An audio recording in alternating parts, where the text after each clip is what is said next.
সুবহানাহু ওয়া তাআলার হাবিব মুহাম্মদ সাল্লাল্লাহু আলাইহি ওয়াসাল্লাম বলতেছে, মারে তুমি ফাতেমা এই কথা ঠিক আছে, দুনিয়ার ধন সম্পদ যা লাগে আমার কাছ থেকে চাই নিতে পারো, আমি মরার পরে মুহাম্মাদের বেটি হিসেবে কোনো আলাদা সুযোগ সুবিধা পাবে না, তুমি আমলে সলে করো, আল্লাহকে খুশি করো, তিনি তোমাকে কোথায় দিবেন তা আমি বলতে পারবো না। কিসের কাদেরি, কিসের নকশেবন্দি, কিছু কি পার্থক্য বোঝা যায়? মুসলমান, এই 1.5-2 ঘন্টা 1 ঘন্টা ওয়াজে অন্তত 30টা কোরআনের আয়াত আমি শোনালাম, আপনার হুজুরের মুখ দিয়ে কেন আসে না? আল্লাহ বলেছেন, নবী বলেছেন, কেন আসে না? মুহাম্মদুর রাসূলুল্লাহ সাল্লাল্লাহু আলাইহি সাল্লাম বলেছেন, মিশকাতুল মাসাবি ইবনে মাজাহ, তিরমিজি, বাইহাকি 227 হাদিসের রাবি আবু হুরায়রা রাদিয়াল্লাহু আনহু তিনি বলতেছেন, হুজিবাতিন নারু বিশ-শাহাওয়াত ওয়া হুজিবাতিল জান্নাতু বিল মাকারি। জান্নাতে তো সোজা কথা না, জান্নাতে কষ্ট, ক্লেশ, পরিশ্রম দিয়ে দেওয়ালটাকে ঘোরা, চতুর্দিকে ঘেরা আছে। ওয়াহুদিবাতিন নারু বিশ-শাহাওয়াত, মনের চাওয়া পাওয়া, প্রবৃত্তি, ভালো লাগা দিয়ে জাহান্নামের চতুর্দিকে ঘেরা আছে, বেষ্টন করা আছে। বলেন না নাউজুবিল্লাহ। শর্টকাটে জাহান্নামে যেতে চান? টাকনুর নিচে কাপড় পরেন, জাহান্নাম রেডি। ইবাদত কবুল বন্ধ করে দিতে চান? হাকিমপুর রতন জর্দা টান শুরু করে দিয়ে দেন। নেশাদার দ্রব্য পানকারের নিজেরই 40 দিন ইবাদত কবুল হচ্ছে না, আপনার এই নেশাকর হুজুরের ইবাদতের কি হবে? আপনি বলেন, আমি বলবো না।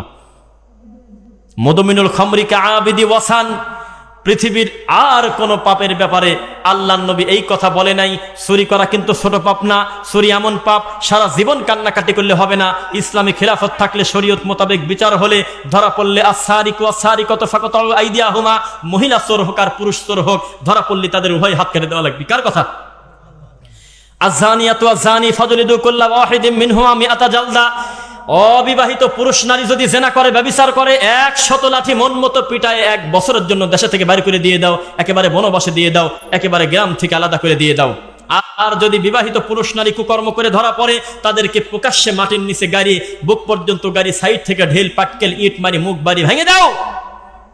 এত বড় পাপের ব্যাপারে আল্লাহর নবী অন্তত এই কথা বলে নাই যে এই পাপ করলে মূর্তি পূজা করা লাগে।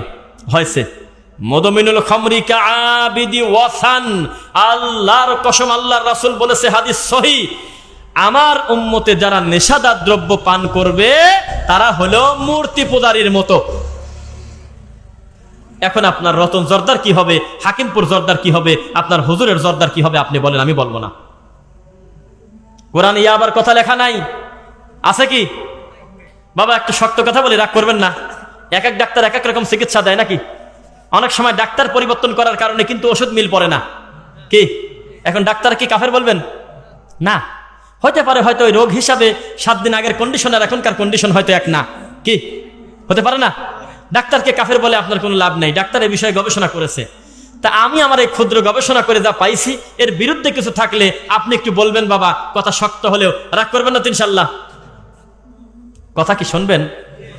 আমরা মুহাম্মদ সাল্লাল্লাহু আলাইহি ওয়াসাল্লামের কি উম্মত, জান্নাতে যেতে চাই তো নাকি? জান্নাতে যেতে চান? আল্লাহ তুমি কবুল কর, আল্লাহুম্মা আমিন লিল্লাহি। একটা কথা বলি, ইয়াবাকে কিন্তু মানুষ আদর করে, মোহাব্বত করে, ভালোবেসে বাবা বলে ডাকে।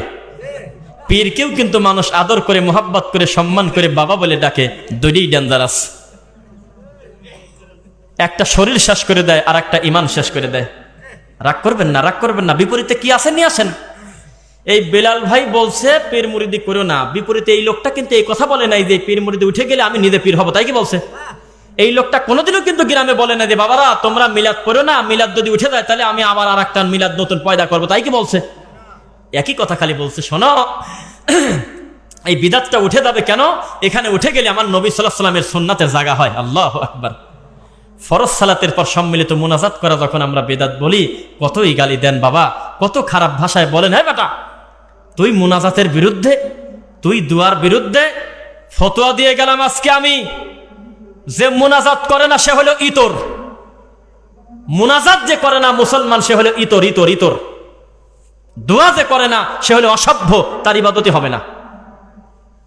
পার্থক্য হইল মুনাজাত বলতে আপনি বুঝলেনটা কি, আর আমি বুঝলাম কি? আমি বুঝছি হলো আল্লাহু আকবার। এই কথা বলে যখন আপনি হাত বাঁধছেন, গোটা সালাতটা যত সময় রানিং আছে, ইউনাজি রব্বা, আপনি সালাম ফেরানোর আগ পর্যন্ত আপনার রবের সাথে মুনাজাতে লিপ্ত আছেন। সুবহানাল্লাহ।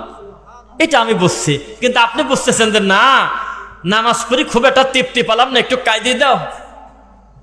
আচ্ছা, আমরা কোন মসজিদে নামাজ পড়লাম? মাগরিব এশা, মাগরিব কি বাজার, গৌরীপুর। কোন মসজিদ তা বলবো না, কোন লোকের প্রতি পার্সোনাল বলবো না, গৌরীপুর একটা জায়গার নাম, সেখানে একটা মসজিদে পড়ছি, নট অনলি ফিক্সড, কোনো নির্দিষ্ট বলবো না এই মসজিদ।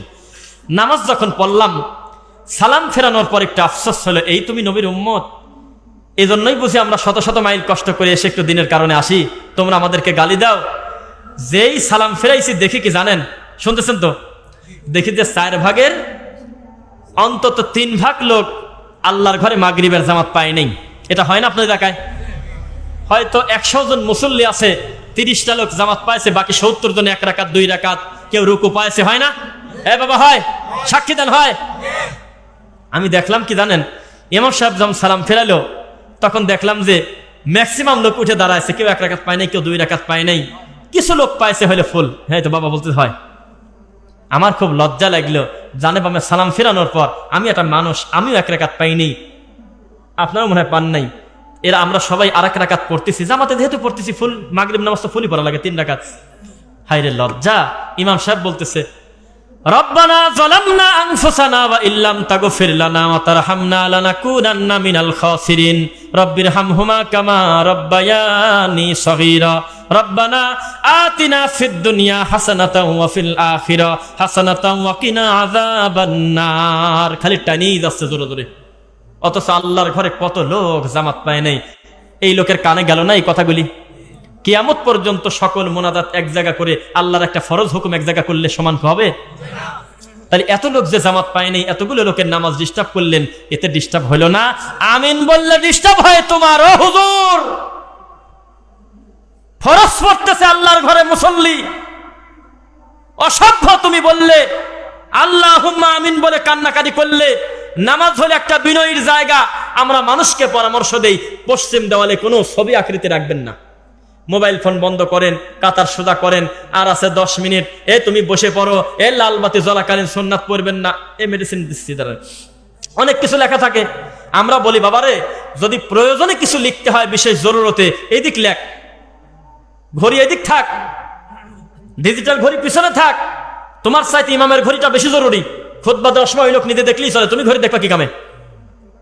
কারণ একটা মুসল্লি যখন আল্লাহু আকবার বলে হাত বাঁধবে, হতে পারে তার মনোযোগটা ওই দিক চলে গেছে, শয়তান ধোকা দিচ্ছে, দেখতেছে টাইলসটা তো ফাইন আছে এই জায়গা, হতে পারে মনটা ভরে গেল, একেবারে মুখও দেখা যাচ্ছে, জি অন্যান্য জায়গা যাই থাকে এখানে সুন্দর টাইলস, তারপর দেখা আল্লাহু আকবার বলে সানাফারাবাদ দিয়ে বলতেছে মোবাইল ফোন বন্ধ করেন, লেখা আছে তো।